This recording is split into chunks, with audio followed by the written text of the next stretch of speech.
allons lire ensemble 1 Corinthiens, chapitre 1er, versets 19 à 31. Et ce matin, de toute façon, à la lecture de ce texte, vous vous douterez bien de quoi nous allons parler, mais nous allons parler de la sagesse.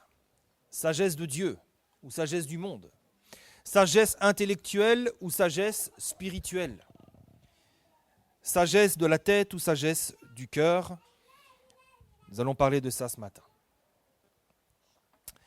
Alors si vous avez trouvé, on va lire ensemble 1 Corinthiens chapitre 1 verset 19. Aussi est-il écrit, « Je détruirai la sagesse des sages et je rendrai nulle l'intelligence des intelligents. » Où est le sage ? Où est le scribe ? Où est le raisonneur de ce siècle ? Dieu n'a-t-il pas convaincu de folie la sagesse du monde ? Car puisque le monde avec sa sagesse n'a pas connu Dieu, eh bien il a plu à Dieu dans sa sagesse de sauver les croyants par la folie de la prédication. Les Juifs demandent des miracles, les Grecs cherchent la sagesse. Nous prêchons Christ crucifié, scandale pour les Juifs, folie pour les païens, mais puissance de Dieu et sagesse de Dieu pour ceux qui sont appelés tant Juifs que Grecs. Car la folie de Dieu est plus sage que les hommes, et la faiblesse de Dieu est plus forte que les hommes. Considérez, frères, que parmi vous qui avez été appelés, il n'y a ni beaucoup de sages selon la chair, ni beaucoup de puissants, ni beaucoup de nobles. Mais Dieu a choisi les choses folles du monde pour confondre les sages. Dieu a choisi les choses faibles du monde pour confondre les fortes. Et Dieu a choisi les choses viles du monde, celles qu'on méprise, celles qui ne sont point, pour réduire à néant celles qui sont, afin que personne ne se glorifie devant Dieu. Or, c'est par lui que vous êtes en Jésus-Christ qui, par la volonté de Dieu, a été fait pour nous sagesse, justice, sanctification et rédemption, afin, comme il est écrit, que celui qui se glorifie dans le Seigneur. Amen. Alors ici, c'est un texte de l'apôtre Paul qui nous parle de la sagesse. Et l'apôtre Paul va mettre en opposition deux types de sagesse. Et je crois que si l'apôtre Paul parle de cela, dans sa première épître aux Corinthiens, c'est parce qu'il a été confronté à quelque chose de particulier à Corinthe. Quand il est arrivé dans cette ville, il a mis toute sa sagesse intellectuelle à l'œuvre.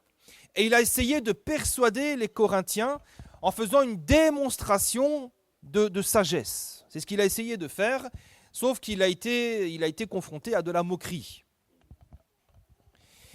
Et l'apôtre Paul sait très bien de quoi il parle. Et dans ce texte, il va nous parler d'une part de cette sagesse du monde, cette sagesse mondaine, cette connaissance intellectuelle.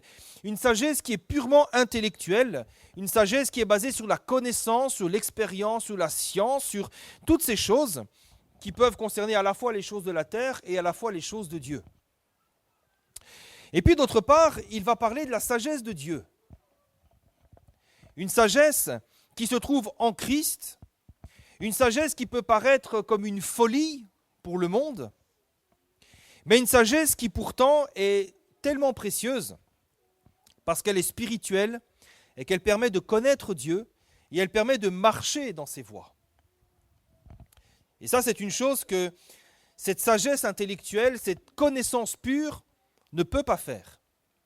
Et c'est ce qu'il dira, nous l'avons lu au verset 21, il va dire que le monde avec sa sagesse n'a pas connu Dieu.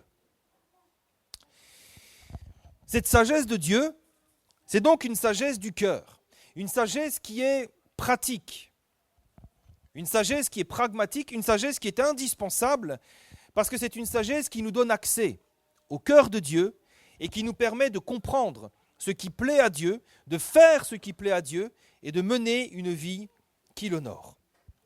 Et voyez-vous, ce point est essentiel.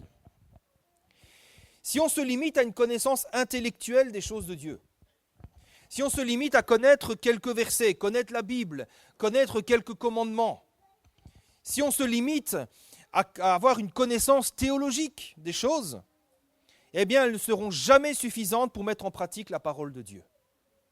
Et vous savez, c'est quelque chose que j'ai vécu personnellement. Je suis allé à l'école biblique, j'ai étudié.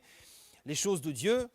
Et c'est vrai qu'au départ, j'aimais beaucoup aller dans les textes bibliques, regarder l'hébreu, regarder le grec, et je me délectais de ces choses. Mais s'il y a bien quelque chose que j'ai compris, alors je ne sais plus quand est-ce que j'ai fait les études bibliques, c'était il y a peut-être 15-20 ans, quelque chose que j'ai compris avec le temps, c'est que ces choses-là ne nous permettent pas de mener une vie qui honore Dieu. Elles ne sont pas en tout cas suffisantes. Vous savez, j'ai même connu un homme qui connaissait les Écritures bien mieux que 99% des chrétiens les plus fidèles. Il connaissait la parole de Dieu sur le bout des doigts. Il connaissait le grec, l'hébreu, les subtilités des textes. Mais ça n'a jamais fait de lui un disciple de Christ pour autant. Et c'est justement la raison pour laquelle ce matin, nous avons besoin de la sagesse de Dieu, une sagesse du cœur, une sagesse pratique qui nous permet de comprendre la parole, mais surtout de comprendre comment la mettre en pratique chaque jour, qui va nous permettre de savoir ce que je dois faire, ce que je ne dois pas faire, et comment je dois le faire. Et en vérité, c'est ça le plus important, frères et sœurs. Vous savez, il y en a parfois qui complexent en se disant « mais moi, je n'ai pas beaucoup de connaissances, moi, je ne suis pas allé à l'école, moi, je ne connais pas beaucoup de choses », mais ce n'est pas grave. Quand vous regardez les 12 apôtres, les 12 disciples, il n'y avait pas beaucoup d'hommes très intelligents, d'hommes très éduqués. Quand vous regardez, c'était des pêcheurs, des hommes qui n'avaient pas fait nécessairement beaucoup d'études. Jésus n'a pas été chercher ses disciples parmi les pharisiens, parmi l'élite de l'époque. Jésus est allé chercher parmi des hommes simples.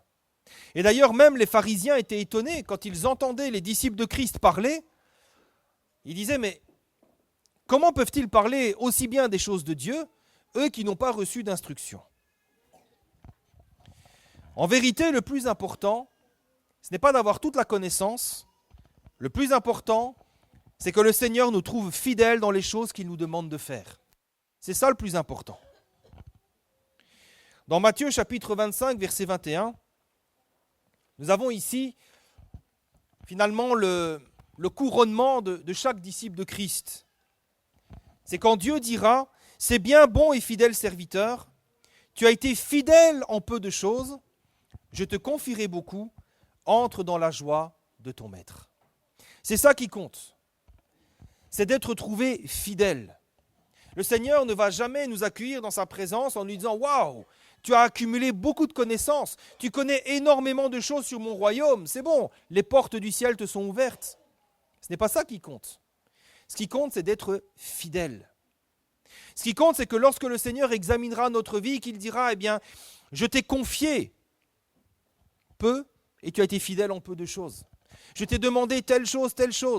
Je t'ai montré mon plan pour ma vie, pour ta vie. Et tu as été fidèle.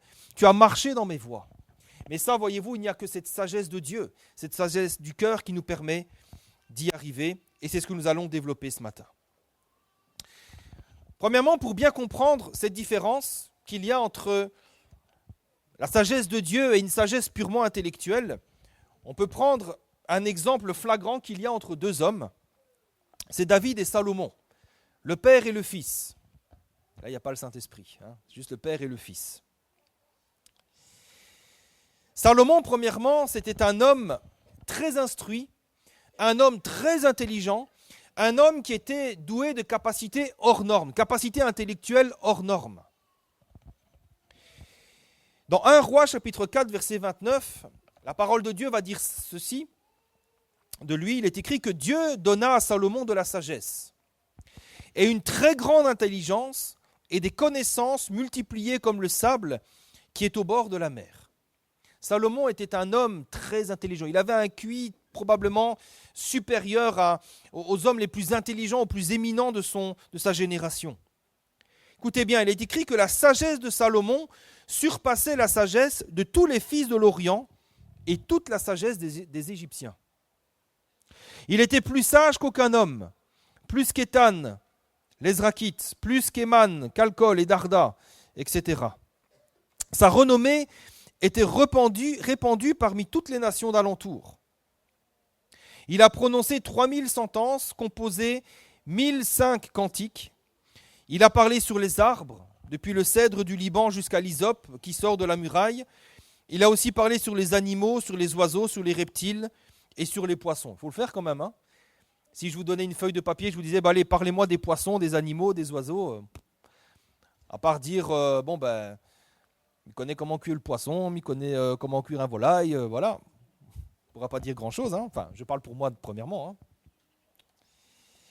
Hein. Mais lui, il trouvait des choses à dire, des choses très intelligentes à dire. Il venait des gens de tous les peuples pour entendre la sagesse de Salomon de la part de tous les rois de la terre qui avaient entendu parler de sa sagesse. Vous l'avez compris, Salomon était plus intelligent et plus sage que tous les hommes de son époque. Il avait une compréhension phénoménale des hommes, des choses de la terre, qui surpasse largement ses contemporains. Et il avait aussi une connaissance des choses de Dieu. Et toutes ces capacités lui ont été accordées par Dieu. C'est Dieu qui lui a accordé ces facultés. Et Dieu l'a fait en réponse à sa prière. Vous connaissez cette histoire, quand Dieu va demander à Salomon ce qu'il désire, avant de devenir roi, Salomon va lui demander la sagesse. Et Dieu va lui donner une sagesse extraordinaire. Mais voyez-vous, même si un homme était doté de plus de sagesse que tous les autres hommes de la terre, cette sagesse intellectuelle a quand même une limite. Cette sagesse ne sera jamais suffisante pour nous donner le discernement des choses de Dieu, pour comprendre comment plaire à Dieu, comment s'abstenir du mal et faire le bien. Et l'exemple de la vie de Salomon est très éloquent.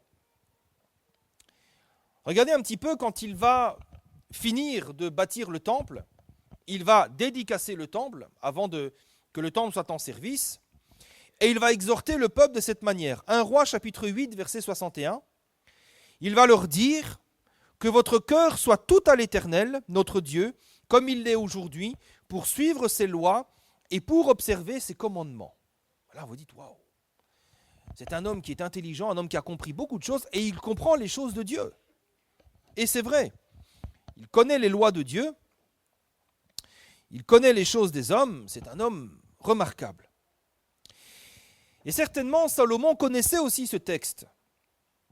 Ce texte où Dieu fait part de sa volonté pour les futurs rois d'Israël. Deutéronome chapitre 17, verset 16. Il est dit que ces rois-là, les dirigeants du peuple, ne devaient pas avoir un grand nombre de chevaux. Ils ne devaient pas ramener le peuple en Égypte pour avoir beaucoup de chevaux. Ils ne devaient pas avoir un grand nombre de femmes afin que son cœur ne se détourne pas et qu'il ne fasse pas de grands amas d'or et d'argent. C'était une recommandation de Dieu pour les futurs rois, les futurs dirigeants du peuple, de mener une vie plutôt sobre, de ne pas avoir beaucoup de chevaux. Aujourd'hui, on pourrait parler pour équivalent d'avoir une collection de voitures, on pourrait dire ça. De ne pas avoir beaucoup de femmes et de ne pas avoir beaucoup d'argent et d'or. Et on peut se dire que Salomon, il devait comprendre ces choses-là. Et pourtant, s'il y a bien une chose pour laquelle Salomon est connu, c'est pour l'inverse de cela.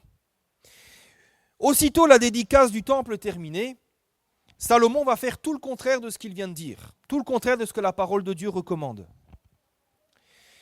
Vous lisez 1 Roi chapitre 10, verset 27. Il est dit que le roi rendit l'argent aussi commun à Jérusalem que les pierres. Il était tellement riche que l'argent coulait à flot. Verset juste après, verset 28, c'est de l'Égypte que Salomon tirait ses chevaux. Et tout le contraire de ce que nous avons lu. Et 1 Roi chapitre 11, verset 1er, il est écrit que le roi Salomon aima beaucoup de femmes étrangères. Dans sa grande sagesse intellectuelle, on voit quand même une limite chez Salomon, c'est qu'il n'arrive pas à discerner les choses de Dieu. Il a compris beaucoup de choses sur les arbres, sur les animaux, sur les poissons, mais il ne comprend pas les choses de Dieu. Et vous remarquerez qu'il ne lui faudra pas longtemps pour faire tout le contraire de ce que Dieu lui demande de faire. Et le pire, c'est que lorsque vous regardez plus tard, Dieu va appeler Salomon, il va le rappeler à lui, il va lui rappeler sa faute. Eh bien, Salomon ne va même pas réagir. Vous allez dire, mais pourtant Salomon, tu es sage, pourtant tu comprends les choses. Mais voyez-vous, il manque à Salomon cette sagesse du cœur, cette sagesse de Dieu. Cette sagesse qui inspire la crainte de Dieu, qui nous instruit à marcher selon les voies du Seigneur. Et vous voyez que c'est ce qui manque à Salomon. L'exemple de Salomon nous montre les limites de cette sagesse intellectuelle, de cette connaissance intellectuelle des choses. Vous savez, la connaissance intellectuelle peut répondre à beaucoup de questions sur les relations humaines. Ah, peut-être vous aurez réponse à tout. Comment affronter les problèmes de la vie, comment éduquer ses enfants. Peut-être vous pourrez donner des conseils à tout le monde. Ah, moi je te conseille de faire ça. Ah, la parole de Dieu, elle dit ça, elle dit ça, elle dit ça, elle dit ça, elle dit ça. Mais pourtant, sachez bien que ce n'est pas cette sagesse-là qui nous permettra de comprendre et d'obéir à la voix de l'Éternel. Et d'ailleurs, vous remarquerez, c'est l'exemple des pharisiens. C'étaient des hommes qui connaissaient les lois de Dieu par cœur. Ils pouvaient vous dire exactement ce que Dieu attendait de vous dans telle ou telle situation. Le problème, c'est qu'eux ne mettaient pas ça en pratique. Ces pharisiens faisaient partie de l'élite religieuse de leur époque. Ils avaient une connaissance quasiment parfaite de la parole de Dieu. Ils l'étudiaient, la récitaient jour et nuit, et ils la connaissaient mieux que quiconque. Et pourtant, quand vous regardez le résultat, c'est eux qui ont crucifié cette même parole, la parole faite chair en la personne de Jésus. Le problème, c'est qu'ils connaissaient la parole, mais ils ne connaissaient pas le Dieu de la parole. C'est ça le problème. Et quand Dieu est venu à eux, ils l'ont crucifié. C'est pour ça que Jésus va dire quelque chose d'important à ses disciples. Matthieu 23, verset 3. Il va dire « Faites donc et observez tout ce qu'ils vous disent ». Jésus reconnaît qu'il y a une connaissance intellectuelle des choses de Dieu qui est bonne. Il va dire « Mais n'agissez pas selon leurs œuvres, car ils disent et ne font pas ». Je crois que ce conseil de Jésus s'applique très bien à Salomon. Nous pouvons observer tout ce que Salomon a dit. Il a dit de très bonnes choses. Les proverbes qui ont été écrits par Salomon, nous pouvons les étudier, les mettre en pratique, en tirer des enseignements pour notre vie. Mais surtout, n'agissons pas comme Salomon. Surtout, ne prenons pas exemple sur sa vie, parce qu'il lui manquait cette sagesse du cœur qui permet d'appliquer la parole à notre vie, d'obéir et d'être trouvé fidèle.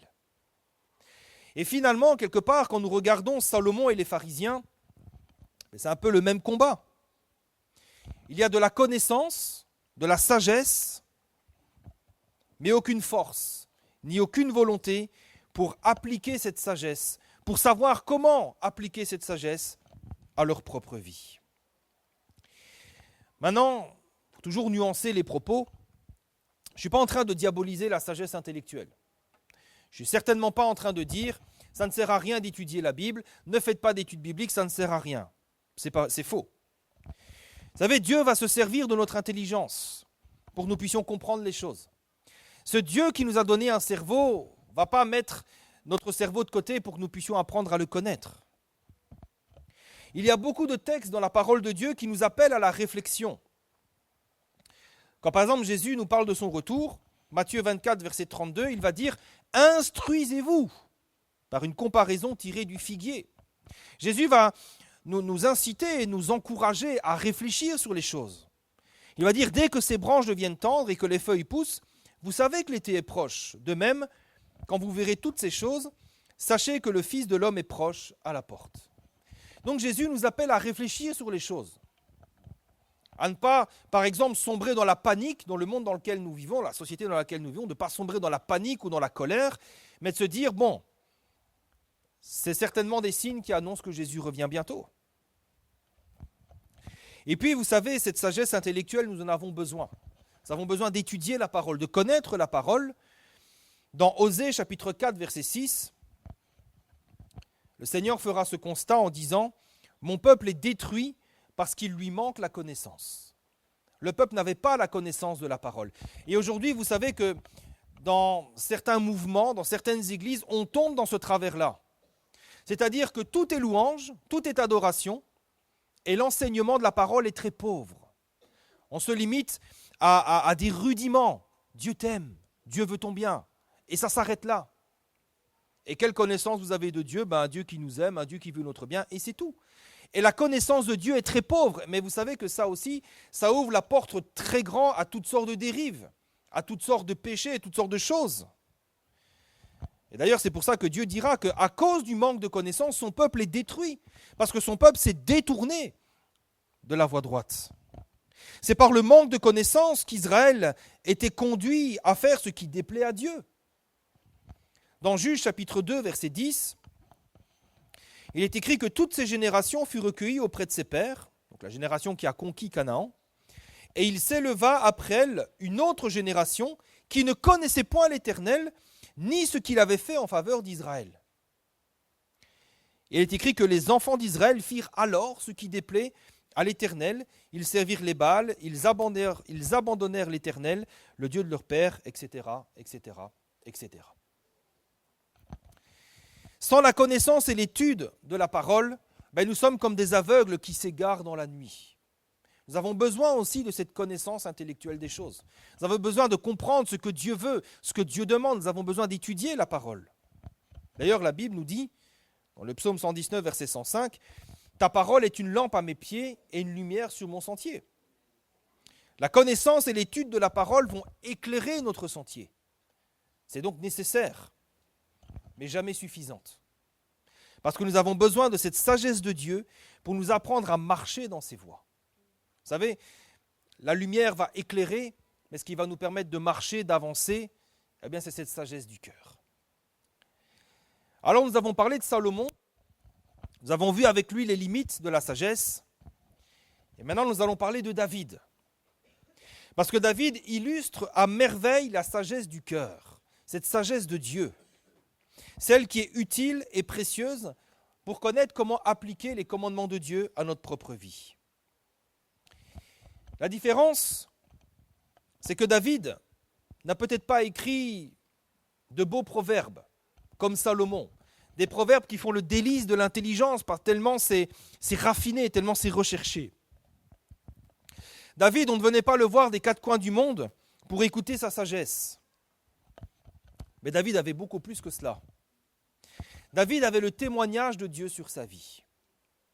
Dans Actes 13, verset 22, il est écrit « J'ai trouvé David », c'est les paroles de Dieu, « J'ai trouvé David, fils d'Ésaïe, homme selon mon cœur, qui accomplira toutes mes volontés. » Alors David, peut-être, n'avait pas une connaissance aussi élevée que Salomon. Il n'avait peut-être pas une sagesse intellectuelle immense. Et David le reconnaissait bien, il n'avait pas de problème avec ça. Dans le psaume 131, il va dire « Je ne m'occupe pas de choses trop grandes et trop élevées pour moi. » Il dit, voilà, oui, je suis dépassé par certaines choses, mais ce n'est pas grave, je ne m'en occupe pas. Néanmoins, il était rempli de cette sagesse de Dieu. Une sagesse qui lui permettait de comprendre ce qu'il devait faire pour plaire à son Dieu. Et cette sagesse, voyez-vous, elle est par nature plus pratique, plus terre à terre. C'est une sagesse qui permet de savoir comment régler notre conduite. Une sagesse qui nous permet de comprendre « Ah, là j'ai mal fait. Là peut-être ce n'était pas très juste. » C'est une sagesse qui nous permet de maîtriser nos réactions et nos propos dans certaines situations. C'est une sagesse qui nous permet aussi de prendre les bonnes décisions. Une sagesse qui ne va pas s'empresser de vouloir retirer la paille qu'il y a dans l'œil de son frère, mais qui s'empressera d'essayer d'enlever la poutre qu'il y a dans le sien. Et après avoir enlevé la poutre, il dira « Bon, si tu veux un bon conseil, je peux peut-être t'aider. » David était rempli de cette sagesse du cœur. Et c'est ça qui le rend si remarquable et quelque part aussi si attachant. Parce que cette sagesse de David, cette sagesse du cœur, elle s'est manifestée à travers lui tout le long de sa vie. Et alors pas par des discours, mais par une attitude, un comportement et un caractère qui reflètent le caractère de Dieu lui-même. Cette sagesse du cœur s'est manifestée par exemple par l'humilité. C'est ce qui l'a conduit à fuir devant Saül, plutôt que de s'opposer à lui frontalement et réclamer le trône. Et vous savez, il était en droit de le faire, il avait été un roi, David. Et David aurait très bien pu dire, mais moi j'ai le droit de réclamer le trône, Saül, tu dégages, c'est moi le roi. Et il aurait très bien pu employer la force. Je pense que Si David avait confronté Saül, mano à mano, je pense qu'il aurait vaincu Saül. Ça, c'est la sagesse intellectuelle qui résonne comme ça. Je suis plus fort, j'ai raison, je suis dans mon droit, j'y vais. Mais David était surtout animé de cette sagesse de Dieu. Cette sagesse qui lui permettait de comprendre que ça ne sert à rien de vouloir réclamer les choses par la force. Si tu les réclames par la force, elles te seront enlevées aussi par la force. Et il avait compris l'humilité. C'est Dieu qui élève, c'est Dieu qui abaisse. La vie de David est aussi marquée par certains événements où il a fait preuve d'une extrême maîtrise de lui-même. À 2 reprises, il avait l'occasion de tuer Saül. À 2 reprises. À 2 reprises, Saül était dans une position de faiblesse et lui dans une position de force. Il avait ses hommes avec lui qui lui disaient « Mais vas-y, frappe-le, on est avec toi, David !» Et David va dire « Loin de moi de porter la main sur celui que l'Éternel a oint. » Cette maîtrise de lui-même. De dire non pas ce que je veux, mais ce que tu veux, ô Éternel. Tu ne veux pas que je frappe ton serviteur, l'homme que tu t'es choisi. C'est toi qui l'as établi, c'est toi qui l'enlèveras, si tu dois l'enlever. Mais ça, c'est la sagesse du cœur qui permet de comprendre ces choses-là. Une sagesse intellectuelle aurait dit, mais là, il y a une opportunité, je vais la saisir. Cette sagesse du cœur de David est manifestée aussi par sa si grande patience. David a dû attendre 13 ans. Il avait reçu l'onction royale de la part du prophète Samuel. Et pourtant, il a attendu 13 ans avant de monter sur le trône. Quelle patience. Il a dû fuir dans des grottes. Il a dû même à un moment donné, il a même été saisi par les Philistins. Qu'est-ce qu'il n'a pas vécu? La vie de David est aussi marquée par la joie. C'est ce qui l'a conduit à danser devant l'arche. Une danse tellement joyeuse, on va dire ça comme ça, qu'il a été méprisé par sa femme. Vous savez, il n'y a que la sagesse de Dieu qui permet de se réjouir d'une telle chose. Une sagesse intellectuelle ne se serait pas réjouie, elle aurait dit, bon voilà, l'arche de Dieu revient, c'est génial, voilà, mais c'est tout. David était tellement heureux de voir que la présence de Dieu revenait dans la capitale de sa nation, qu'il s'est réjoui tellement qu'il a dansé de joie devant l'arche. La vie de David est marquée aussi par cette sagesse du cœur qui se manifeste par la paix. David avait compris que quoi qu'il traverse, il a connu des angoisses. David a connu tellement d'angoisses. Quand vous lisez les psaumes, vous vous rendez compte à quel point il a vécu des angoisses, il a vécu du stress, il a vécu de l'anxiété. Mais dans toutes ces choses, David a su trouver la paix parce qu'il savait que l'Éternel est son berger et que quoi qu'il traverse, l'Éternel est là et qu'il n'avait rien à craindre. Même lorsqu'il traverse la vallée de l'ombre de la mort, il savait qu'il n'avait rien à craindre parce que l'Éternel était avec lui. Et ça, c'est la sagesse du cœur qui permet de le comprendre. Sagesse intellectuelle, vous vous dites, là je suis en danger, il faut que je réagisse. David avait compris à quoi servirait-il que je réagisse. L'Éternel est avec moi, c'est de lui dont me viendra le secours.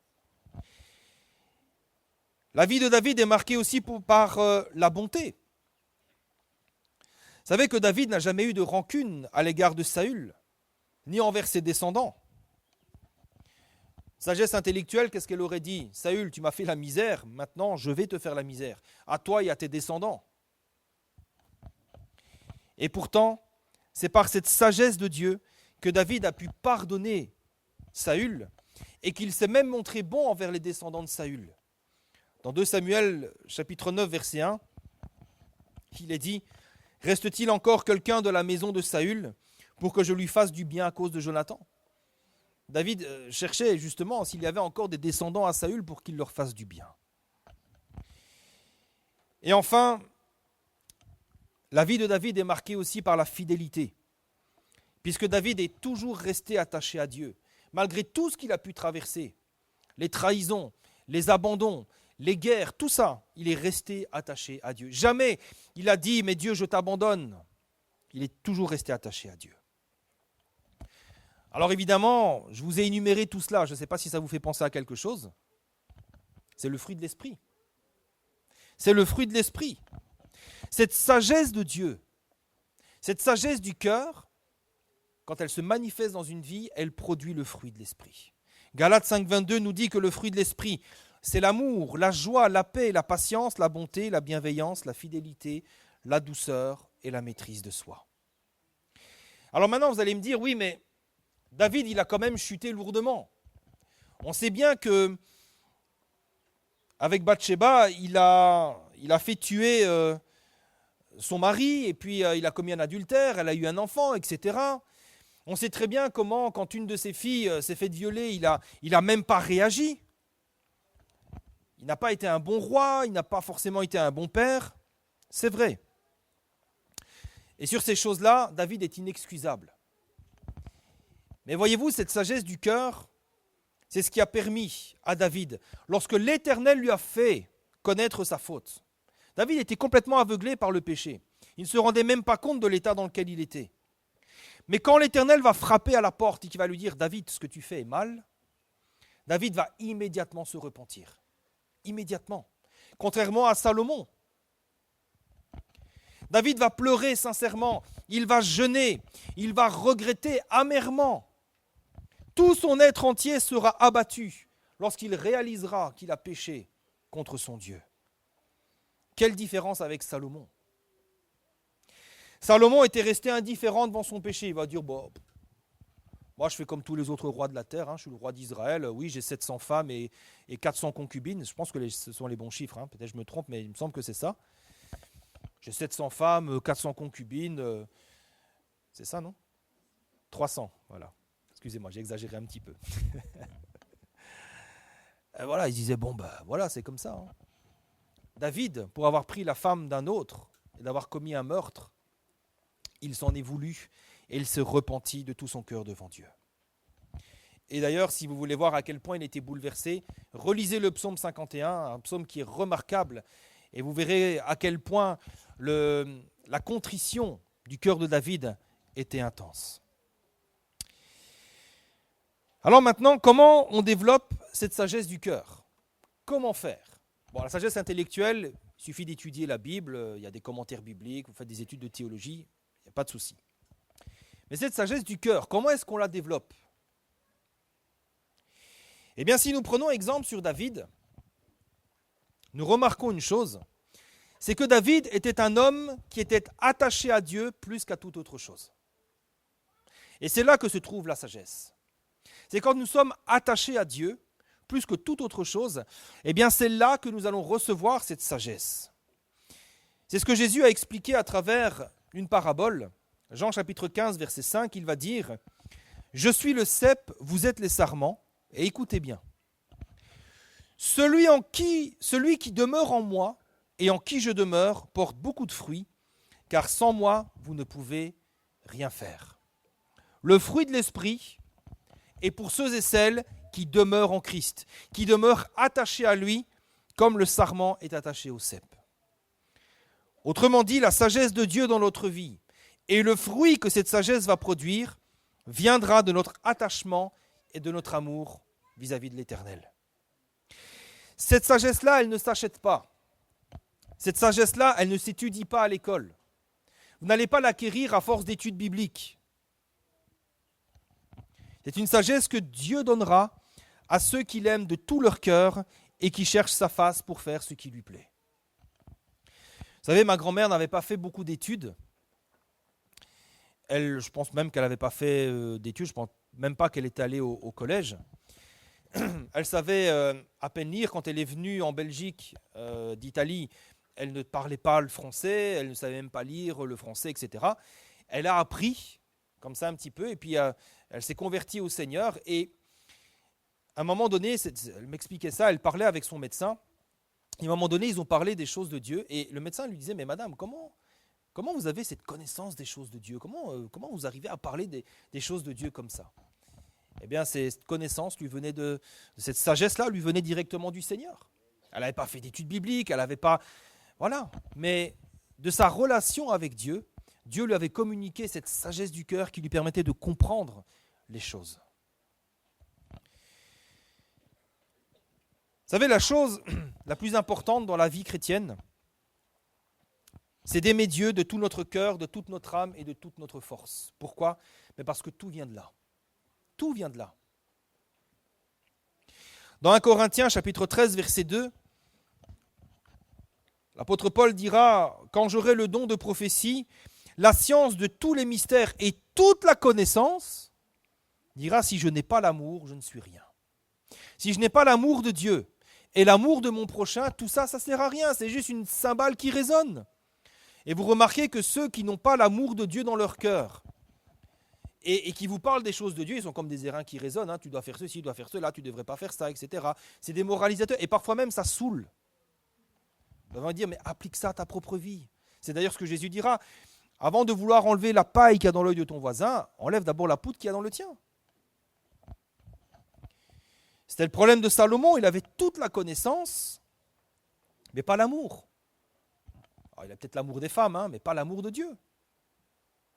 Le psaume 111, verset 10 nous dit « La crainte de l'Éternel est le commencement de la sagesse.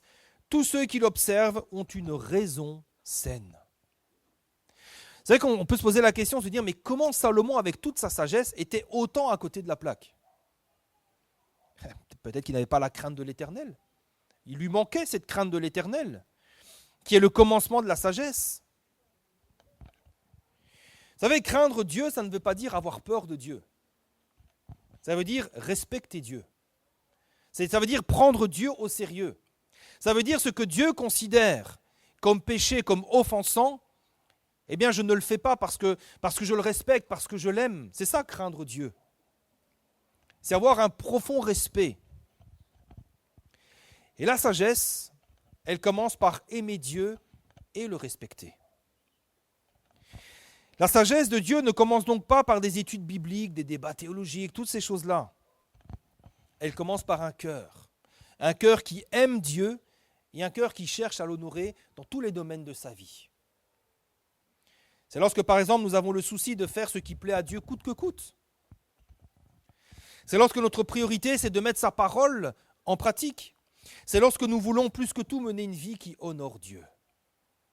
Et d'ailleurs, s'il y en a qui luttent avec des péchés en disant « je n'arrive pas à ne pas pécher, je tombe tout le temps dans les mêmes péchés », alors c'est juste un petit conseil. Vous savez, parfois, parce que j'étais en proie aussi à ce genre de choses, parfois on lutte avec des péchés et on essaye de se dire il faut que j'arrête, c'est pas bon, ça déplaît à Dieu, etc. etc. Et vous savez que la force, la plus grande force, la plus grande puissance qui nous permet de lutter contre le péché, eh bien c'est l'amour de Dieu. Si vous aimez Dieu de tout votre cœur, si vous l'aimez de plus en plus, cet amour, c'est ce qui va vous garder de péché. D'ailleurs, c'est ce que David dira, c'est ce que Joseph dira quand la femme de Potiphar voudra coucher avec lui, il dira « Comment commettrais-je un si grand péché devant Dieu ?» Il aimait Dieu plus que le reste. Et c'est ça qui l'a gardé du péché. Mais ça, voyez-vous, c'est cette sagesse du cœur qui nous l'enseigne. Et c'est à partir de là que nous commencerons à réellement chercher la face de Dieu, de tout notre cœur. Dans la prière, dans le jeûne, Seigneur, je veux te connaître plus. Nous l'avons chanté ce matin. Ouvre les yeux de mon cœur. Nous l'avons aussi chanté ce matin. Et c'est quand nous serons animés de cette sagesse du cœur, de cet amour de Dieu, de cette crainte de Dieu, que nous serons prêts à mourir à nous-mêmes. Parce qu'alors nous aurons compris que rien de ce qui est en nous, de ce qui est charnel, de nos connaissances, etc., ne pourront nous permettre de nous approcher de Dieu davantage. Vous savez, David et Salomon ont laissé des écrits, des psaumes, des cantiques, etc. Mais pourtant, quelle différence il y a dans les écrits de ces deux hommes. Et il n'y avait qu'un homme profondément attaché à Dieu comme David, qui pouvait déclarer, par exemple, Seigneur, dans le psaume 139, « Sonde-moi, ô Dieu, connais mon cœur, éprouve-moi, connais mes pensées, regarde si je suis sur une mauvaise voie et conduis-moi sous la voie de l'éternité. » Salomon n'a jamais écrit ça. Hein. Salomon n'a jamais recherché ça. Ce genre de prière, c'est la prière d'un homme qui aime Dieu plus que sa propre vie, plus que son propre ego, plus que ses propres intérêts, plus que sa propre chair. Parce que son désir suprême, c'est de plaire à Dieu. de mener une vie qui honore Dieu. Et c'est pour ça que David dira, mais sonde-moi, connais mon cœur. Seigneur, s'il y a quelque chose qui te déplaît dans ma vie, moi je veux te plaire. Regarde si je suis sur une mauvaise voie et conduis-moi sur la voie de l'éternité. Et ça, seule la sagesse de Dieu nous permettra de le comprendre, mais aussi et surtout de le vivre. Alors je vais conclure. Frères et sœurs, ce matin, je crois que nous avons plus que besoin de cette sagesse du cœur. Nous en avons besoin. Parce que Jésus a déclaré la chose suivante, dans Matthieu chapitre 7, verset 21. « Ceux qui me disent « Seigneur, Seigneur » n'entreront pas tous dans le royaume des cieux, mais seulement celui qui fait la volonté de mon Père qui est dans les cieux. » Vous savez, aujourd'hui, il y en a beaucoup qui déclarent. Vous écoutez, je n'ai rien contre ça, mais vous écoutez des louanges, parfois sur Internet, etc. Vous dites, allez, proclamons. Et on proclame plein de choses. On est dans un siècle où on proclame. Proclamer, c'est une chose. Vivre, c'est autre chose. Il faut vivre ce que nous proclamons. Il faut vivre ce que nous déclarons. Pas beaucoup d'amen, hein.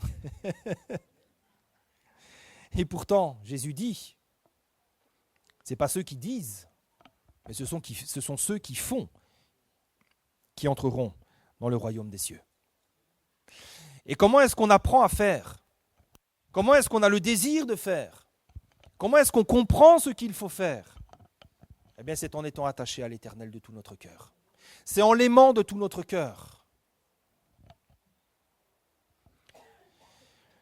C'est pourquoi le Seigneur, vous savez, quand nous venons à lui, voudra d'abord davantage travailler notre cœur que notre tête. Ça, je vous en ai déjà parlé, c'est une expérience qui m'a marqué. Au début de ma vie chrétienne, j'étais assoiffé de Dieu, assoiffé de connaissances. J'avais accumulé beaucoup de connaissances et à un moment donné, j'étais jeune, ne me jugez pas, je discutais avec quelqu'un, personne très bienveillante et sage aussi, et je lui ai dit, je connais tellement de choses, je ne sais pas ce que je pourrais connaître davantage. Et cette femme m'avait dit avec beaucoup d'amour et beaucoup de tendresse, elle m'a dit, tu vois, tout ce qu'il y a là, avec le temps, le Seigneur va le faire descendre ici, au cœur. Et c'est vraiment une leçon qui m'a marqué, une leçon qui m'a profondément marqué, parce que c'est vrai que plus le temps passe et plus je remarque une chose, c'est que c'est le cœur que le Seigneur travaille. C'est le cœur. C'est de là que viennent les sources de la vie, nous dit la parole. Alors oui, la sagesse intellectuelle est indispensable. Nous devons connaître les choses de Dieu. La Bible dit « Mon peuple est détruit parce qu'il lui manque la connaissance ». Oui, nous devons connaître les versets, nous devons connaître sa parole. Mais sans la sagesse du cœur, sans cette sagesse de Dieu, cette connaissance ne servira à rien. Pire, elle risque de nous condamner. Parce qu'on risque de se retrouver devant le tribunal divin à la fin des temps. Et Dieu nous dira « Mais pourtant tu connaissais, et ça tu connaissais, et tu n'as pas mis en pratique ». Alors, je ne dis pas ça pour vous accuser, je serai jugé plus sévèrement que vous, parce que moi je prêche la parole en plus. C'est pour ça que j'étudie entre guillemets un peu moins la parole de Dieu, et j'essaie de travailler un peu plus mon cœur, parce que je me rends compte avec le temps que c'est ça qui est quand même plus important, quoique l'intellectuel est important aussi, mais à un moment donné, les connaissances, on les connaît, mais il faut que le cœur soit travaillé en profondeur.